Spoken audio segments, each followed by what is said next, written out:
Ma'am, di mo need magtampo sa akin. Unang-una, dapat isipin mo na pag-aari ka na ni kuya. Yun ngang si Turkey na ang kumukuha sa iyo, ayaw mo. Sabi mo, wait ka ng call ni kuya. Mas lalo naman siguro ako na hindi kita kukunin kasi ano lang ang compare ko kay kuya. Ano lang ako compare ko kay kuya.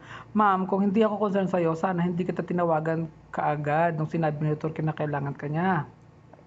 Dahil kayo ang nakakaalam ng mga customer. Yan ang sabi ni Turkey. O ano sagot mo sa akin, di ba? Tsaka yung tungkol doon sa sinabi ni Sam sa iyo, wala pang isang buwan yon nung nag-usap kami. Ang sabi ko sa kanya, kayo mga Muslim patalbugan sa gold. Totoo naman, di ba? Di ba kapag nagpupunta ako ng kalang party, suot mo yung mga lalaki mong gold. Kung hindi totoo, magalit ka. Walang masama sa sinasabi ko. Nagsabi lang ako ng totoo. Ma'am, ang naniniwala sa tanga-tanga din, ang naniniwala sa bobo, bobo din. Ewan ko kung tanga at bobo ka, pero alam ko hindi ka bobo at lalong hindi ka tanga. Alam ko malawak ang pangunawa mo at salamat na tumawag ka sa issue na yan. Dahil alam mo na hindi ako ganyan. Kung kilala mo si Sam, malamang kilala mo din ako. Si Sam naghahatid ng balita na walang katotohanan. Kaya kong patunayan yan. Ipasend mo kay Fiona yung voice message niya na tungkol doon sa sinabi niya na ipabubog ko daw siya. Hindi totoo yun. Ang sabi ko sa kanya, kapag nakasweldo na, magsusutukan kami sa labas. At saka wag siya maghanap ng kakampi dahil ako, wala akong kakampi. Kwento mo din sa kanya yung nangyari sa inyong dalawa ni Alex. Ako wala akong kamag-anak dito at hindi din ako Muslim para makahakot ng kakampi. Kaya sabihin mo sa kanya na magbalita siya at maghatid siya ng mga sinasabi niya sa tao ng totoo at yung may pruweba. Tantanan niya kamo ako sa ang pagkamaarte niya at yung feeling na kaya niya lahat. Dahil hindi ako natatakot sa namamaganwan kami. Boss-bossan niya kamo kamagditahan niya. Yung mga tao na nakapaligid sa kanya na walang ginagawa sa kanya, kung makapagsalita siya, ganon-ganon na lang. Bakit? Ano nagawa sa kanya ng mga bakla sa Asisiya at kung late-late niya, ganoon-ganon na lang. Hindi porke Muslim si Habib ay nagsasabi na siya ng totoo. Hindi porke Muslim si Sam ay nagsasabi na siya at paniniwalaan mo na. Hindi porke Muslim si Sam ay hindi na siya nagsasalita ng kasinungalingan. Mas malibog pa nga siya sa akin. Mas malibog pa nga siya sa hindi Muslim. Alam mo yon? Alam mo yan. Mas marami pa nga siyang customer sa massage kaysa sa'yo. Mas mabenta pa nga siya kaysa sa massage sa'yo. Kaya nga, kayo nga dalawa, nagkakaaway pa. Yung dalawa mong customer na nagbabayad sa iyo ng 300, nasa kanya na. Sinabi niya sa akin yan. Yun yung time na nasa bakasyon ka. Ngayon, nasa kanya na yun. O di ba? O ngayon, ano sabihin niya? Mas maganda siya sa iyo. Ako, tahimik lang ako. Gusto ko lang palaging masaya. Ayoko ng gulo. Hindi na ako pabata. Malapit na ako mag 29 years old. Kaya wala na akong oras sa ganyang bagay. Pero kung ganyan siya at laging taas noo, baka maumpog siya kakatingala. Kaya sabihin mo sa kanya na huwag masyadong titingala, titingin din siya kama sa baba. Baka makatapak siya ng pako. Nung simula pa lang na may ganyang pangyayari na ganyan, alam mo yon dapat nakaalam ka na may ganyan. Dapat nagtanong ka agad sa akin kung ano ang dahilan at anong buong pangyayari. Hindi yung sa mga sinasabi ko na kahit ikaw ay alam mo na sinasabi ko yon. Hindi ako plastic na tao na nagsasalita ng kung ano-ano kapag nakatalikod yung kapwa. Kaibigan tayo, alam mo yan. Never ako nagsalita ng hindi mo naririnig. Hindi ako nagbabanggit ng masakit na salita na wala yung tao sa harap ko. Hindi ako traidor. Actually, nakakapagod pumasa ng message mo. Oo, alam ko yan lahat. Pero ang hindi ko lang maintindihan, bakit kailangan mo ko sabihan na mayabang? Nagyayabang ako na mababagsak din ako. Na bakit nagyayabang ako? Bakit ako nagkugo? Yun lang ang hindi ko maintindihan. Bakit pati pag-gold ko napatapik nyo pa?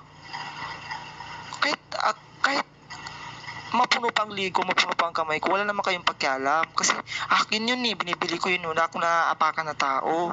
Hindi ko kayo na nauutangan pag bumibili ako. At saka invest ko yun hindi ako nagyayabang. Sa issue ni Nisam, wala akong pakialam dyan. Oo, kilala ko rin siya.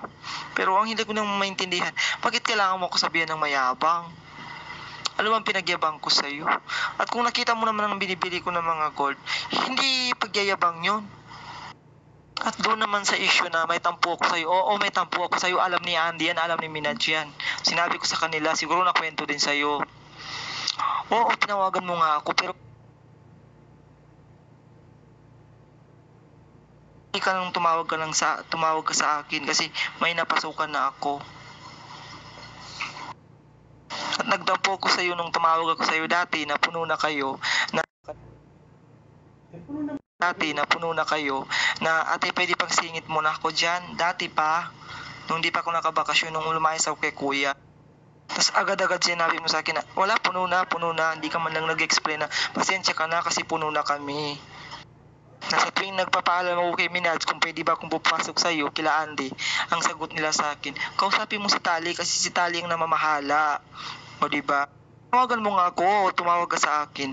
Pero huli na at pinapapasok niyo ako sa, alam mo yung mainit na lugar. Ano yun, ipapaing niyo ako. Wala na yun, tapos na. May napasukan na ako. Masaya na ako sa pinapasukan ko. Pero dyan lang ako naloka sa sinabi mo na nagyayabang ako, nababagsak din ako. Sabi ko, bakit alam ba niya ang magiging kapalaran ko? Siya ba ang nakakaalam kung ano yung magiging kadatnan ng buhay ko sa huli? Ma'am, napakatagal na niyang issue na yan, pinag-uusapan pa natin yan, doon pa tayo sa Dararama 2 na yan, nag-aanuhan pa tayo, nagpapustahan pa tayo na mawawala yung gold na yan. Tapos ngayon, dyan sinabi ni Habib na ganyan, ipipress mo yung ganyang issue. Hindi maganda, ma'am, hindi maganda. Kasi nung ko pa sinasabi sa kanya, ma'am, na doon pa magkasama kami, nag-anuhan pa kami, mawawala din yan, ako di natagal. Harapan kami na nagasalita, wala akong kaya, ito si Sam masyadong mapaghatid ng Wala akong sinasabing nagayabang ka. Maling impormasyon. Ang sinasabi ko, na noon pa na nag-uusap tayo na hindi mo dapat yan ikasama ng loob dahil nga kasi noon pa natin pinag-uusapan yan na yung gold mo na yan, mawawala din yan. Sinabi mo sa akin, pinapainggit mo pa nga sa akin na, Tali, nadagdagan pa, di ba? Ano sabi ko, di maganda, di okay. Hindi ganoon, hindi ganyan ang pag-accept ng message, bakla. At saka ma'am, doon sa issue na yon, doon sa pagpapasok sa'yo doon, totoo naman kasi ma'am, 6 na kami doon. Kaya hindi ko rin din ma-oohan. At saka kung sa akin naman, kung sinabi naman ni Turkin na doon ka na, wala naman ako magagawa na rin. Pero sa ngayon, ako talaga namamahala ngayon. Ako, sa akin talaga dumadaan ngayon. Kung ngayon, pwede ako mag-decide na, dito ka sa akin, ganun. Ngayon, kasi ako na yung inaano ni Turki na dyan. Kaya nga nung hiningi ka ni Turki sa akin na sabihan kita, kaagad-agad sinabihan kita. Ayaw mo naman, ikaw man naman nagsabi na naghihintay ka pa ng ni Kuya. Huwag mo sabihin na meron ka nang napasukan. Kasi unang-una, nung sinabi ko na hinahanap kayo ni Turki, na magpumasok kayo doon, ang sabi mo, maghihintay ka ng go signal ni Kuya. Hindi mo pwedeng sabihin sa akin na, tawag nito? Hindi tinawagan. Na may napasukan ka na nung time na tumawag ako. Dahil recorded yung sinabi mo sa akin, recorded yan. Nung nag-uusap tayo, may record ako niyan. Kaya nga nung sinabi ni Turkin na tawagan ko kayo na kaagad ang inisip ko ikaw may sabi na naghihintay ka pa ng ni Kuya. At saka hindi yun hotbed. Hindi hotbed yung ni Kuya na yun, yung Dararama 2 na yun. Feeling ko talagang gusto lang siguro talaga ni Turki na kanya na ang Dararama 2. Feeling ko, yun, yung parang tipong, ang tawag doon? Moro-moro. Moro-moro, alam mo yun? Yung tipong eksena lang ni Turki na hinuli. Pero ang gusto talaga ni Turki, alisin na yung mga tao doon. Para alam mo na noon pa tayo nagsasabihan ng ganyan tungkol sa gold. Tsaka wala naman talaga akong pakialam dyan sa gold. Dahil wala naman akong dyan. Wala naman akong hilig sa gold Ang hilig dyan sa gold. Ang gold mo, sa'yo yan. Edi kung dumami, edi congratulations. Pero di ko sinasabi na na pinagayabang mo. Walang ganun. Pwede ko pang sabihin at papatalbugan kayo sa paramihan ng gold. Yun, totoo. Pwede ko pang tanggapin ko pa yun na kayong mga Muslim nagpapatalbugan kayo sa paramihan ng gold. Natural yun ang sasabihin ko kasi may napasukan na ako. Tsaka bakit ako papasok agad-agad? Sabihan mo papasok ako agad-agad nang wala akong kay Kuya, may boss ako. Papasukin mo ako doon si Turkey. So ibig sabihin, iniwan ko yung boss ko. Bakit ngayon? Iniwan mo din naman ngayon. Plastic. Nakakapagtataka, papasukin ako doon, si Turkey ang nagsabi sa akin. Ano yun? Hindi man lang sinabihan na, pumasok na kayo dito, ako na yung magiging boss niyo. Oo, tama yun. Napag-usapan natin dati sa Gold, na yung sinabi mo nga yun. Sinabi mo nga, pero, pero yung sa pagyayabang, hindi pagyayabang nyo. Ay, wala naman ako sinasabing pagyayabang kasi. Kaya nga, wag kang mag-ano sa akin na sinabihan kita na meron na ka nang napasukan ng sinabihan kita. Hindi, kasi naghihintay ka pa ng calling ni ni Turkey, ni Kuya noon. Sabi mo, wait ka ng ni Kuya bago ka pumasok. Kaya huwag mo sabihin na meron ka ng pinasukan nung tinawagan kita. Ang sabihin mo, naghihintay ka ng call ni Kuya nung tinawagan kita. Yun. Kaya nga, di nga pagyayabang. Hindi, ang sabi ko lang, nagpapanuhan kayo ng nagpapagalingan kayo sa padamihan ng gold, ganon. Mali yung sinasabi sa'yo ni Habib. Kaya huwag ka maniniwala doon. Tsaka wala akong tsaka unang-una, hindi ka naman kasama dito. Doon naghihingi siya ng damay. Ba't dinadamay ka niya dito? Ba't kailangan niya magsalita ng ganon? Alam mo naman yung mga sinasabi ko. Noon pa ba? Nung magkasama pa tayo sa Dararama 2. Kaya para paniwalaan niyang ganyan, kalokohan yan. Maniwala ako sa maniwala ka. Bahala ka. Ang sabi niya, sabi ko, yun ang lilinawagin pag makapag-usap tayo. Kasi gusto ko magharap-harap tayo. Yan ang gusto kong malinawagan yung pagyayabang na yan. Kasi sabi mo mismo na kaming Muslim, mayayabang mga attitude namin. Buti naman na tumawag ka. Buti naman din at ganyan ang ginawa. Nagmagasabi daw ako ng mga Muslim. Naku, alam ko nga ugali ng mga Muslim, kuyog yung mga yan eh. Naku, kahit na kung sila ang tama, go. Pag ikaw ang nalugi, di go. Pero pag sila naragabyado, hahanap ng ng katulong yan para naku. Kung hindi mo nasabi yung pagyayabang, so i-depend mo yun sa... Tinan mo siya, nagulpe siya kay Alex. Muslim pa siya. Dahil si Alex, di ba? Sinakal niya si Alex, di ba? Remember mo yun, di ba? Na inakyat siya dun sa taas. Naku. Ito, inano siya ni Alex. Selos ni Alex. Pili mo sa kanila, hindi ganyan pagkasabi. Alam ko kay Manila po. Sa selos ba yun? Ko. Kung iniisip mo na kampi-kampi ganito, wala akong kinakampihan. Tamo. Wala ako sinasabing kami. Hindi ako nandadamay ng ganyan. Hindi ako nag-aaral ng ganyan. Kahit kailan hindi ako nag-ibang sa inyo at alam niyo yan. Pag may kailangan kayo, kilala niyo ako. Dati pa. Kahit marami na naririnig sa inyo na ganito ganyan, sinasabihan ako na lumaki ang ulo ko. Pag may kailangan kayo, pag lumalapit kayo sa akin, andito pa rin ako. Ang nasabi ko lang sa sarili ko, bakit nila nagawa sa akin yun? Sino ba yung kaibigan ni Tali dito na pwede niya, tinatawagan lang niya na, ma'am, ganito, bigyan niya mo si... para isang beses lang eh. Diba? Ako nga yung nagaganong-ganon mo na tao dito, na tinatawagan mo lang, sinasolve lang problema mo. Oo, totoo naman yun. Totoo naman sinabi mo na yan na ikaw. Busy na ako. Yan yung gawain ng mga taong naghahanap ng kakampi, naghahanap ng damay. Ganun yan. Kung sabi mo sa kanya mag one-on-one kami, akala ko tapos na eh, pinag-usap na kami dito eh. Pinag-usap na kami dito ng nung manager namin eh. Pinagharap kaming dalawa na ganito, ganyan eh. Sabi ko ako civil. Hindi na ako magsasalita. Normal lang. Sabi ko sa kanya gano'n. Tapos ngayon makakarinig ako ng ganyang salita na ganyan na naghahatid na naman siya ng mga dal. Plastic pala siya eh. Eto pa Tali, meron pa pala. Ngayon ko lang sinasabi mo pa daw na sa pagyayabang ko, darating din daw ang karma. Makakarma din daw ako. Sabi mo, yon.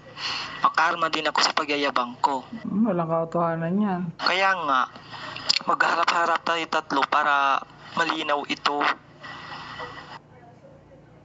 Pag magharap tayo tatlo, at kung sino man ang makapagpatunay na hindi totoo yung sinasabi ng bawat isa, ito lang ang tanong ko. May galit ka ba sa buhay ko? May galit ka ba sa akin? Tamo. Or sadyang insecure lang? Insecure pa. Kasi yun lang may isip ko eh. Ginaganito ko dahil may naiinggit sa akin. Actually, dati pa may naiinggit na sa akin eh. Pinagtulungan ako dati, pero hindi din nila ako natiba. Ang lahat ng question ko sa'yo, kasi ito lahat ang nakadating sa akin.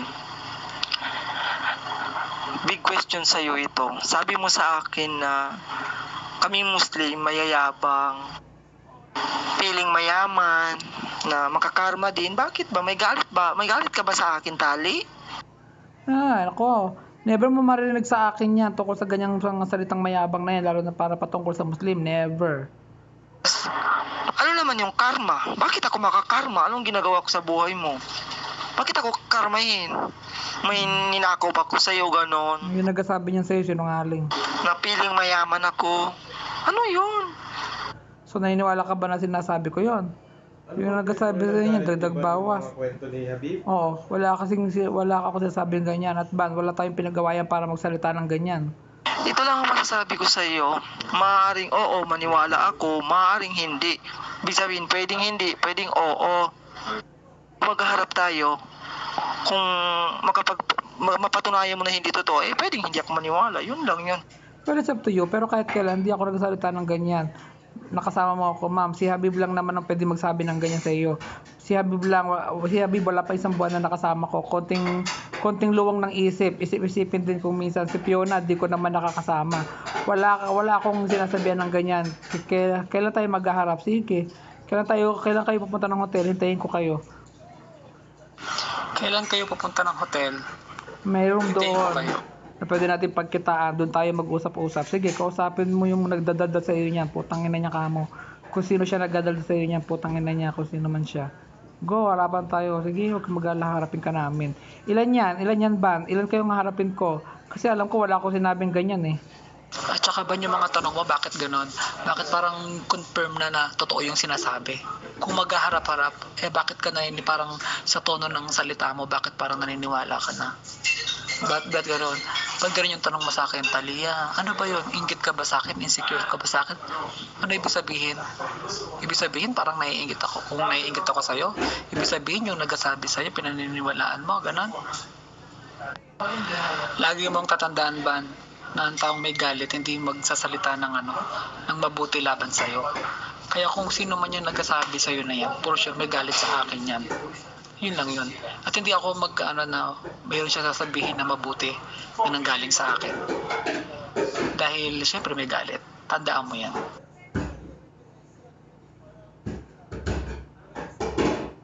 Haharapin ka namin at alamin ko kung ano ang totoo, kasi mas wala akong ginagawa. Nanahimik ako dito tapos marinig ko na pinag-uusapan niyo ako. Ba't mo natanong kung ilan nang harapin mo? Nagtatapang tabangan ka ba? Kaya nga, nagulat din ako bakit kasama ka eh. Nagtataka din ako bakit ikaw ang nag-message sa akin ng ganyan. Maaari siguro na nakapagsalita ako ng ganyan kung may galit ako sa iyo. Wala naman tayong pinagawayan, di ba? Yung nagsasabi sa iyo ng ganyan, kapag napatunayan na nagsinungaling, ano gagawin mo sa kanya? So kung malaman, hindi ako nagtatapang-tapangan ba? Kasi alam ko na wala akong harapin dahil wala akong sinasabing ganyan. Kaya liwanagan natin niya mamaya. Ito lang naman ang gusto kong malaman. Bakit nasasabi mo sa amin sa mga Muslim na mayayabang at feeling mayaman kami, nakaramihan din kami? Tamo, ang hirap kasi sa kanila. Bakit sinasabi mo mga Muslim? Bakit? Sila lang, ikaw lang ang ba't niya yung sasama niya yung salitang Muslim? Di gini-general na niya. Gagong yun.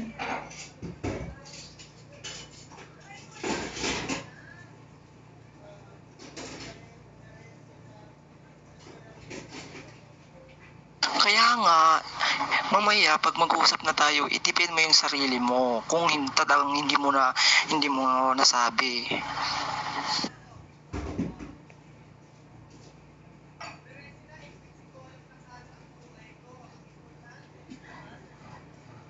Sinabi ko na sa'yo, Tali, kanina. Sinabi ko sa'yo kanina na mamaya malalaman mo ang sagot.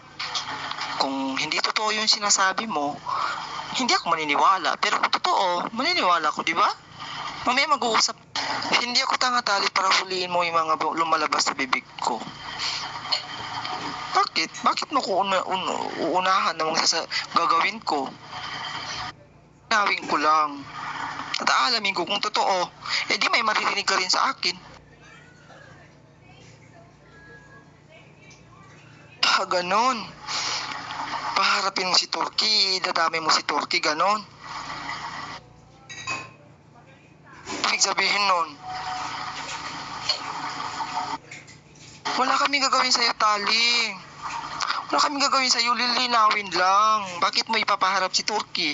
At kung hindi ka man natatakot, hindi mo kailangan mandamay ng tao. Kasi panindigan mo yung Ako pa talaga kung ano yung natatakot, no? tama. Kaya ako gusto para si Turkey para para mag-tame sila.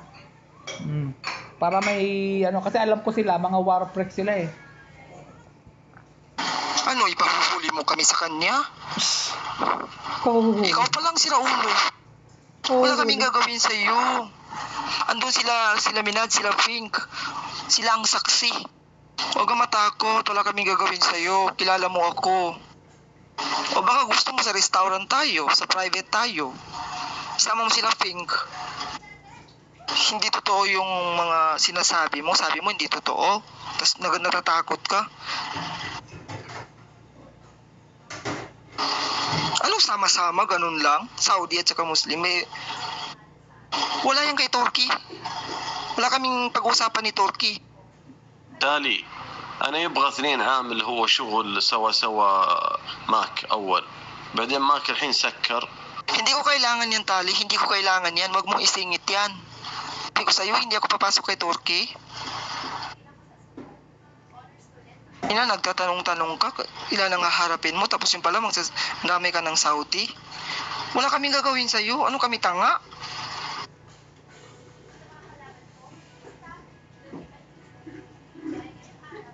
Oo, sasama talaga siya. Paano mapuprove na totoo yung mga salitang yan kung di siya sasama? Hello? Yun ang gusto kong malaman. Di mo lang naiintindihan. Kung maayos man to, problema na ito, sa susunod, pag mag-uusap, huwag nabanggitin ang pangalan ng iba. Iwasan na makabanggit tayo ng pangalan ng mga kasama natin. Tsaka yun ang hirap sa kanya. Ang hirap nga eh. Ang hirap nga nung niya. Ang hirap nung kanyang preposition na pagka nag-uusap kayo, pag wala yung tao, wag daw pag-uusapan. Yan ang sabi niya eh. Kaya mo bang gawin yun, ma'am? O halimbawa, ganito. Hindi ko pwedeng banggitin si Minaj dahil wala siya dito. Yun, di ba? Isipin mo, ma'am, tama ba ako sa sa logic ko? Yung sa niya, yung sa... Hindi dapat wala siyang gagawin usapan. Parang halimbawa, wala ka dito. So, pag-uusapan ka namin, si Randy naman, ang taba-taba naman yan eh. Dahil sa pinag-uusapan ka namin ng ganyan, kailangan, pagka pinag-uusapan ka namin na mataba ka, dapat nandito ka. Bago kayo magsalita ng tungkol sa'yo. Yun ang gusto niya eh. Dapat nakaisa ka doon at taba-taba talaga. Basta, mamaya na lang yan.